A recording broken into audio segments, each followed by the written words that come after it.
करोड़ों की पैतृक जमीन में महाघोटाला। हाईकोर्ट की रोक के बावजूद नामांतरण, तहसीलदार पटवारी समेत 4 पर एफआईआर। डिंडौरी में करोड़ों रुपए की पैतृक जमीन से जुड़े कथित फर्जीवाड़े ने राजस्व महकमे की कार्यप्रणाली पर गंभीर सवाल खड़े कर दिए हैं।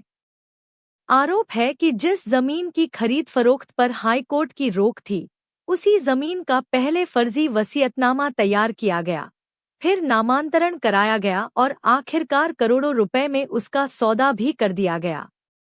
न्यायालय के आदेश के बाद अब कोतवाली पुलिस ने तत्कालीन तहसीलदार, तत्कालीन पटवारी और पिता पुत्र समेत 4 लोगों के खिलाफ एफआईआर दर्ज कर जांच शुरू कर दी है। मामला डिंडौरी जिला मुख्यालय का है।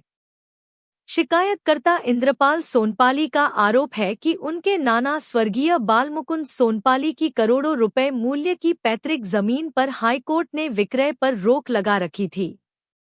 लेकिन आरोपियों ने कानून को दरकिनार करते हुए कथित तौर पर फर्जी वसीयतनामा तैयार किया, उसी के आधार पर राजस्व रिकॉर्ड में नामांतरण कराया और फिर करोड़ों रुपए की इस बेशकीमती जमीन को बेच दिया। शिकायतकर्ता का दावा है कि पूरा खेल सुनियोजित तरीके से सरकारी रिकॉर्ड का इस्तेमाल कर अंजाम दिया गया। पीड़ित ने पहले प्रशासन और राजस्व अधिकारियों से न्याय की गुहार लगाई, लेकिन जब कहीं सुनवाई नहीं हुई तो न्यायालय का दरवाजा खटखटाया। न्यायालय के हस्तक्षेप के बाद कोतवाली पुलिस ने तत्कालीन तहसीलदार गोविंदराम सलामे, तत्कालीन पटवारी हिरेंद्र सुर्याम, नंदलाल सोनपाली और उनके पुत्र रोहित सोनपाली के खिलाफ कूटरचना, धोखाधड़ी और अन्य गंभीर धाराओं में मामला दर्ज कर जांच शुरू कर दी है। अब इस पूरे मामले में कई बड़े सवाल खड़े हो रहे हैं। जब हाईकोर्ट की रोक प्रभावी थी, तो आखिर नामांतरण किसके आदेश से हुआ? प्रतिबंध के बावजूद बिक्री की अनुमति कैसे मिली? क्या सरकारी दस्तावेजों में हेरफेर किया गया या फिर पूरे मामले में अधिकारियों की मिलीभगत थी? इन सवालों के जवाब अब पुलिस की जांच से सामने आएंगे। दस्तावेजों की बारीकी से जांच की जा रही है और पुलिस का कहना है कि साक्ष्यों के आधार पर आगे की कार्रवाई की जाएगी। हाईकोर्ट की रोक, करोड़ों की जमीन, फर्जी वसीयतनामे के आरोप और राजस्व अधिकारियों पर एफआईआर। डिंडौरी का यह मामला अब सिर्फ जमीन विवाद नहीं, बल्कि पूरे राजस्व तंत्र की जवाबदेही पर बड़ा सवाल बन गया है। अब सबकी नजर पुलिस जांच पर टिकी है। फास्ट न्यूज 24 MPCG के लिए डिंडौरी से सीताराम यादव की रिपोर्ट। आपने प्रॉपर्टी को लेकर अनेक जगह शिकायत की थी, इसके बाद अब न्यायालय ने संज्ञान लेकर एफआईआर करने के निर्देश दिए। क्या था पूरा मामला? क्या था, मेरी पैतृक प्रॉपर्टी थी।